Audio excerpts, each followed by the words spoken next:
बांग्लादेश, उन्होंने readymade garment sector के लिए अपनी स्पेसिफिक टारगेटेड पॉलिसीज अडॉप्ट की हैं। अगर हम चाइना की बात करें तो चाइना ने एससीजीज बनाए हैं, एक्सपोर्ट प्रोसेसिंग जोन्स बनाए हैं, उनको अपने सब्सिडीज या जो भी फेवर दे सकते थे टैक्स रिबेट दे के बिल्ड किया। जर्मनी की बात करें तो वो हमारे लिए गुड एग्जांपल है। हमारी बिस्मिल्लाहिर्रहमानिर्रहीम। अस्सलाम वालेकुम नाजरीन, इकनॉमिक अफेयर टॉक शो में खुश आमदीद। तो आज हम बात करेंगे कि हमारी एक्सपोर्ट्स के प्रॉब्लम्स क्या हैं, किस तरह से हम अपनी एक्सपोर्ट्स को ज़्यादा कर सकते हैं। और हमारा जो तजारती खसारा है वो चूँकि बहुत ज़्यादा है। अगरचे पिछले साल की निस्बत जो है वो कम हुआ है। हमने तकरीबन 12% जो है वो अपना ट्रेड डेफिसिट जो है वो रिड्यूस किया है। तो 12% कम होने का मतलब है कि पहले तकरीबन 27 बिलियन था और अभी हमारा जो डेफिसिट है वो 24 बिलियन डॉलर है। और अगर हम बात करें एक्सपोर्ट्स की, उसमें तो एक्सपोर्ट्स हमारी 10% बढ़ी हैं। पिछले साल हमारी जो एक्सपोर्ट्स थी वो 27 बिलियन डॉलर्स की थी। और इस दफ़ा जो हमारा फिजिकल ईयर एंड हुआ है जून में, फिजिकल ईयर 24, उसमें हमारी जो एक्सपोर्ट्स हैं वो 30 बिलियन डॉलर्स हैं। तो हम देखते हैं कि किस तरह से पाकिस्तान के अंदर चूंकि पोटेंशियल भी है, हम एक हमारी एक ऐसी इंडस्ट्री है जो हम दुनिया के अंदर बहुत सारी चीज़ों को जो है वो एक्सपोर्ट करते हैं। तो आज हमारे साथ मौजूद हैं डॉक्टर गुलाम मोहिउद्दीन साहब, जो कि अर्बन यूनिट में पंजाब के अंदर भी 5-6 साल सर्व कर चुके हैं। उसके बाद अभी आजकल सऊदीया में है और एक जो अर्बन डेवलपमेंट कंपनी है या ऑर्गेनाइजेशन है उसमें काम कर रहे हैं एज प्रिंसिपल इकोनॉमिस्ट। जी अस्सलाम वालेकुम सर। जी वालेकुम सलाम हाफिज डॉक्टर डॉक्टर साहब अबू कैसे हैं बकर, आप? Thank you. जी अल्लाह का शुक्र है।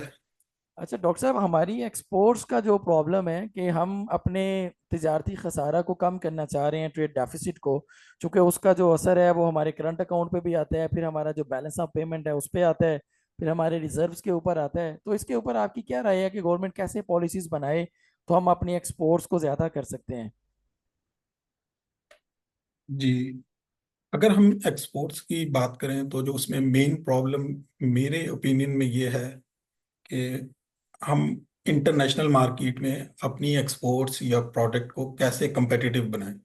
हमें जो मेन चैलेंज यही है एक्सपोर्ट कम्पिटिटिवनेस का, कि अगर आप इंटरनेशनल मार्केट में ऑफर करते हैं कोई प्रोडक्ट, एक तो वो क्वालिटी प्रोडक्ट हो, दूसरा आप compete कर सकें in terms of price with other countries other competitors। लेकिन हमारी जो एक्सपोर्ट कम्पिटिटिवनेस में सबसे मेजर चैलेंज है वो एनर्जी प्राइसेस है।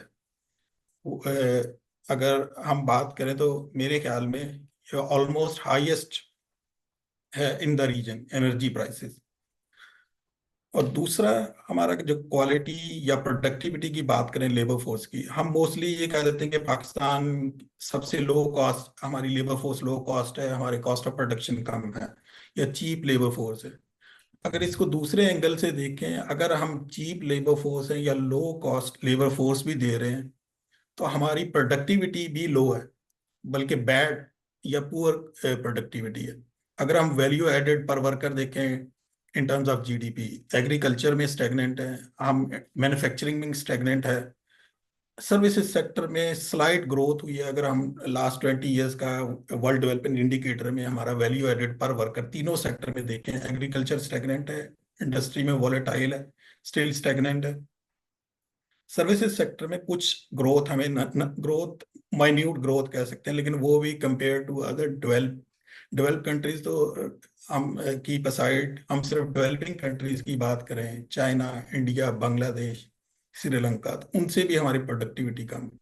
तो ये तो एक मिथ है कि हम चीप लेबर फोर्स हैं, हम वो प्रोडक्टिव ही नहीं है, हमारे पास लेबर के पास स्किल ही नहीं है। हम कह देते हैं कि हम पाकिस्तान के पास यूथ बल्ज है, हमारी 70% population less than 30 years of age है, लेकिन उसके साथ साथ अगर हम बात करें क्वालिटी उनकी स्किल की तो कोई स्किल नहीं है। मोस्टली हमारी लेबर या तो इलिटरेट है या जनरल लिटरेसी फ्रेमवर्क को फॉलो कर रही है, कि for example matric, FA, BA. तो ये इन चीज़ों को जब तक हम अपने लेबर फोर्स को competitive नहीं बनाएंगे, अपनी इंडस्ट्री को बूस्ट नहीं देंगे, तो अब इसमें गवर्नमेंट क्या कर सकती है? हम लर्न कर सकते हैं दूसरे कंट्रीज की बेस्ट प्रैक्टिसेस। जैसे मैं बात करूं, बांग्लादेश, उन्होंने रेडीमेड गारमेंट सेक्टर के लिए अपनी स्पेसिफिक टारगेटेड पॉलिसीज अडॉप्ट की हैं। अगर हम चाइना की बात करें तो चाइना ने एससीजीज बनाए हैं, एक्सपोर्ट प्रोसेसिंग जोन्स बनाए हैं, उनको अपने सब्सिडीज या जो भी फेवर दे सकते थे टैक्स रिबेट दे के बिल्ड किया। जर्मनी की बात करें तो वो हमारे लिए गुड एग्जांपल है। हमारी जो मैन्युफैक्चरिंग इंडस्ट्री का 70% एसएमई है। जर्मनी की बड़ी सक्सेस स्टोरी है, इस पे बड़ा काम हो सकता है कि हम जर्मनी जर्मनी से क्या लर्न करें। चाइना से तो हम सीपैक पे लर्न कर रहे हैं, उसने जिस तरह अपनी एक्सपोर्ट बेस बिल्ड की है। बांग्लादेश तो हमारी अपनी एग्जांपल है कि हमारी सारा जो टेक्सटाइल सेक्टर उधर मूव कर गया, रेडीमेड गारमेंट्स में तो जैसे डॉक्टर हमने साहब, किया। हमारा जो अगर टेक्सटाइल सेक्टर है, वो तो ऑलरेडी उसकी एक्सपोर्ट्स हमारी कोविड से अगर हम देखें तो बहुत ज़्यादा रही हैं। बरामदा टेक्सटाइल सेक्टर से हमारी बहुत ज़्यादा हैं, सर्जिकल आइटम से ज़्यादा हैं। इस तरह से स्पोर्ट्स के आइटम्स हम बहुत ज़्यादा बाहर बेचते रहे हैं। तो क्या वो गवर्नमेंट ने कोई पॉलिसी चेंज कर दी है जिसकी वजह से अब हमारी उस तरह से एक्सपोर्ट्स नहीं है? नहीं, वो जो सडन बाज का हम पिटफॉल गेन्स लिए हैं कि सडन कोई चेंज आ गया पॉलिसी, या कोविड में हमें एक अपॉर्चुनिटी मिली, या हमें जीएसपी प्लस स्टेटस मिला, तो उसको हमने यूटिलाइज किया है। लेकिन अगर हम ओवर द पीरियड सस्टेनेबिलिटी, कि हमारी पॉलिसीज की क्या सस्टेनेबिलिटी थी, टेक्सटाइल सेक्टर को क्यों बूस्ट नहीं कर सके। जो हिस्टोरिकली हमारे इधर से मूव किया है कैपिटल बांग्लादेश की तरफ भी, इवन पाकिस्तानी टेक्सटाइल, या पर्टिकुलरली हम बात करें गारमेंट इंडस्ट्री की, हम अपने टेक्सटाइल की करें तो वो अपैरल वगैरह, या फिर हम कॉटन को एक्सपोर्ट कर रहे थे, या दूसरा आप धागा एक्सपोर्ट, रॉ एक्सपोर्ट ज्यादा थी हमारी, रेडीमेड गारमेंट्स में इतना डेवलप नहीं कर सके। तो वो भी था। उसके साथ अगर हम पॉलिसीज की देखें तो पॉलिसीज जो स्ट्रॉन्ग एसएमई का, मैंने जर्मनी का एग्जांपल दिया। पर्टिकुलर अगर आप रेडीमेड गारमेंट की बात करें तो बांग्लादेश एक एग्जांपल हो सकती है। R&D रिसर्च के लिए देखें तो साउथ एशिया, साउथ कोरिया ने सॉरी बहुत अच्छी इनोवेटिव पॉलिसी इंट्रोड्यूस करवाई है।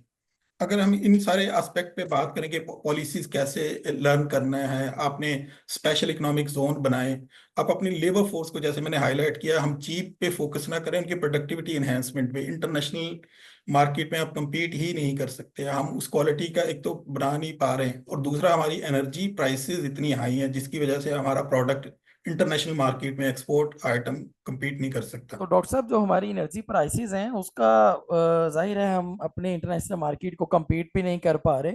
और दूसरा बड़ा जो इशू है वो ये है कि हमारी जो इंपोर्ट्स हैं वो भी बढ़ती जा रही हैं फिर, क्योंकि हमारी जो प्रोडक्ट्स हैं वो महंगी बन रही हैं एज कम्पेयर टू चाइना। तो चाइना की जो चीज़ें हैं वो उनकी प्राइस कम है, क्योंकि वहाँ पे तो एनर्जी क्राइसिस नहीं है जैसे हमारे यहाँ है। तो उसका क्या हल हो सकता है, कैसे फिर उसको हम ओवरकम कर सकते हैं? जी, ये आप वो तकरीबन जो हम बात कर रहे थे ट्रेड डेफिसिट का, आपने शुरू में बात की है कि हमारी इंपोर्ट्स बढ़ रही हैं और एक्सपोर्ट्स कम हो रही हैं। अगर इसके बैकग्राउंड में जाएं तो डेफिनेटली जो हमारे import almost double than the exports हैं, उसमें 30% के करीब तो हमारी जो इंपोर्ट्स हैं वो oil and oil based product हैं, LNG है, फर्नेस ऑयल है।